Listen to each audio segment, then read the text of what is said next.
Oh man, so now I've been telling y'all on months, anytime it came to discussing this Drake lawsuit, I told y'all what was to come. And the dust hasn't even settled yet. We haven't even got to the actual trial, and it's already happening when it comes to UMG. Straight up, UMG trying to censor a verse with Kendrick Lamar on the track with Clipse, all because UMG doesn't like the optics of Drake's ops being on one song together after everything going on with the beef, and especially with the lawsuit going on. This shit is crazy. Let's get right to it. So in this video, we're gonna get to this actual article that Clipse did with GQ. They go into depth about the situation that caused them to be dropped from the label, and also they speak on some more things in regards to how Pusha T is looking at Drake as if he ever respected him. He damn sure don't respect him right now. So right here, this post says Clipse got dropped from their Def Jam deal after refusing to remove Kendrick Lamar off their album after a summer of beef between their two biggest artists that resulted in a still ongoing lawsuit from Drake. UMG blanched at the antagonistic optics of two of Drake's biggest enemies linking on wax. Alright, now why would UMG care specifically about this situation with everyone, all these people being on their labels? See, the entire time in regards to what's going on behind the scenes as far as the label part of this beef, it's been a game within a game, dog. And it's usually always a game within a game. So this says UMG's East Coast labels officially restructured via Republic Corps.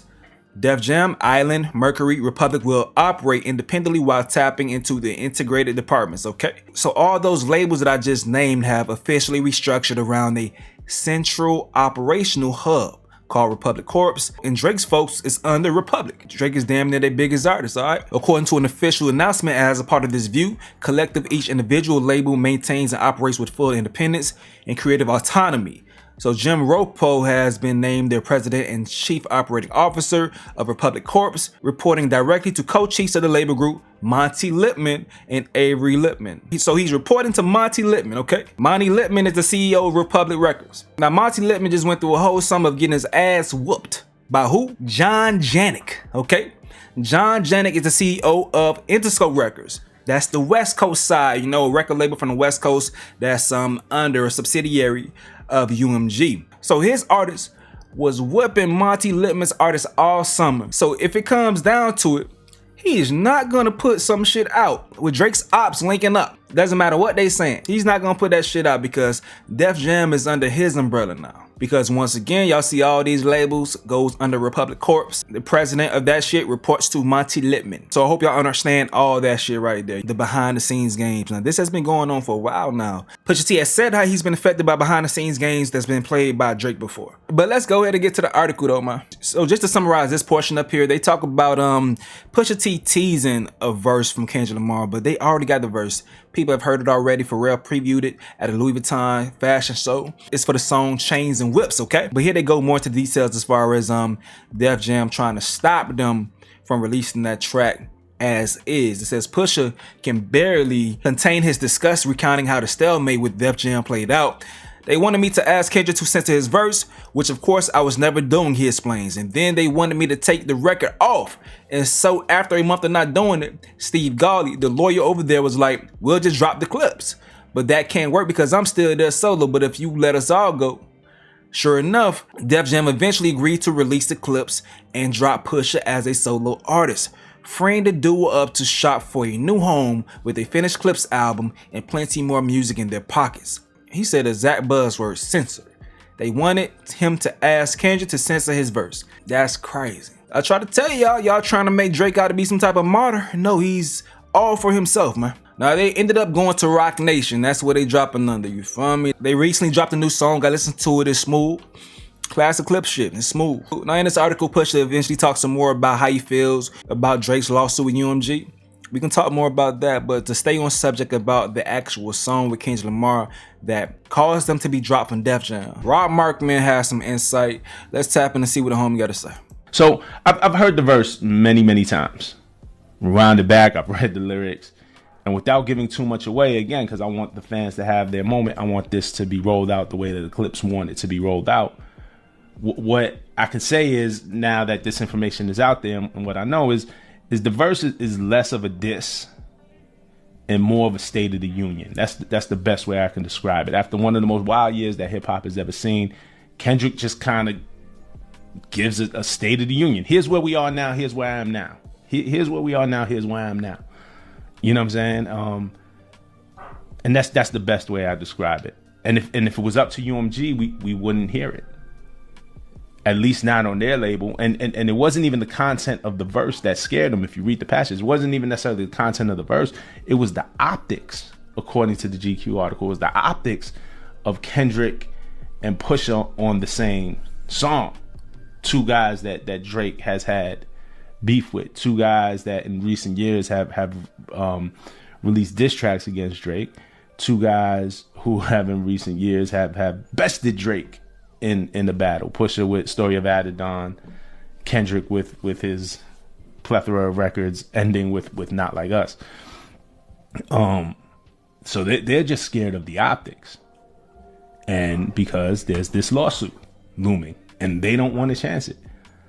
And again, I blame UMG for this, but going back to Drake, when we talk, that is the danger of this lawsuit. That is the danger of this lawsuit. The effects that it can have on the art, how rappers now express themselves, how we engage in competition with each other, which is a part of hip hop, can now be changed on a major label level because Drake decided to launch this lawsuit and put Not Like Us square in the middle of what this is. It's dangerous, and it sets a crazy precedent that can change things. And that's what I've been saying this whole time. I've been saying it too, my boy. So I'm glad that other content creators or journalists are out there spreading the message, dog. That's common sense to anyone that loves hip hop that's the case. That's the case, but there's ignorant Drake fans that care more about Drake's legacy than the actual hip hop legacy, and they don't care. And it goes beyond hip hop. It's going to affect other genres as well. It's not just hip hop that's going to be affected by this foolishness that Drake's doing, because he is a huge artist. Like, we can't hide from that fact, whether you like Drake or not. He's a huge artist. He's influential, and if he wins this, it's going to be bad for the industry. It's not going to be good. In what way does censorship in hip hop ever make sense? Hip hop is known for being radical, saying whatever the fuck you want to say. In what way do we want some type of censorship in hip hop? The onus should be placed on the fans in regards to our ability to be able to discern with what we're listening. Rather we use the lyrics in a facetious manner or not when we talking shit about somebody, enough of the majority is able to go ahead and use their minds to tell you, okay, what is an exaggeration and what's not. Okay, so they asked some questions about Drake taunting him leading up to last year before the beef with Kendrick Lamar. So right here it says, Pusha heard the taunts, and much like when I asked him a similar question 3 years ago, he could not care less. I think after everything that had been done, I don't think there was ever anything subliminal to be said ever again in life. Not only just musically, like, bro, I was actually in Canada. I actually had a show and made it home. So I can't pay attention to none of that. I did the dance for real, not to come back and tiptoe around anything. So he like, bro, we went full. What you talking about? Ain't no point in subliminal disses no more when we was in a full-blown diss and you wanted to go ahead and stop it. For whatever reason, you wanted to go ahead and stop the back and forth. And now you want to come back to type dancing? Like, nah, my boy. So dude asked him, so you would only ever engage again if you went full tilt? He says, man, I would only engage again if I felt like it. So for the record, bait jobs like buying and wearing Neptune's pieces from the same era that Clipse thrived in aren't going to do the trick. So Pusha says he always said he was a fan, so I feel like that's something a fan would do. It wasn't like P was hurting for money and sold his jewelry. Pusha laughs dismissively, referring to the chain Drake bought at an auction. So dude asked Pusha, do you feel some type of way because Kendrick got a full-blown experience? Drake really went back and forth with him in comparison to him bowing out when it comes to the back and forth with you. Like, do you feel salty about that? But Pusha was like, nah, I feel like everything happened the way it was supposed to happen. Pusha says, I had my own vision and my own intent and everything that I did during that time. And I did everything I wanted to do. There was nothing that I felt slighted about in watching anything last year. It was good to watch. I knew where it was going. I knew how it was going to play out, and it did. So back to them talking about Def Jam clutching their pearls over a Clipse Kendrick record. Pusha said it all reminded him too much of 2018, weighing in on Drake and Kendrick's ongoing feud, namely Drake's decision to sue UMG over releasing Not Like Us. Pusha elaborates on what he meant. I would say this, Pusha says, admitting he's no bar-proof counselor with intimate knowledge of the suit. If Drake's adamant to have a lawsuit, it's only because he knows all the things that they did to suppress everything that was happening around Adidon and the verses and the records and things that were happening back then. He will lose in instances in which he says label machinations muddled, if not outright nixed the release of verses in which Pusha talked his shit next to people closely affiliated with Drake, as he did on Rick Ross and Lil Wayne's Maybach Music 6, and posthumously released Pop Smoke song with Young Thug. He says, I don't rate him no more. Pusha says of Drake's off-wax antics, the suing thing is bigger than some rap shit. I just don't rate you. Damn, it's like, it just kind of cheapens the art of it once we gotta have real questions about suing and litigation. Like, what, for this? But okay, we're gonna wrap it up right there, man. There are some more things from this article that I want to tap into, but we'll do that in another video. Make sure you go ahead and turn on the notification bell. If you don't get my notifications for whatever reason, turn it off and turn it on. Click it twice so you have all notifications on to get all updates for content, live streams, and all those things like that. But man, I told y'all and I said again, I do not like the lawsuit from Drake. And I don't dislike Drake music, but things that he's been doing lately be making me feel like, bruh, I don't even feel like listening to Buddy sometimes, because why are you trying to do this to the art form, bro? Why are you trying to do this shit, dog? Oh man, you took an L, dog. Keep it pushing. Everything's smooth. Everything's smooth. You gonna be okay. You gonna be alright, dog.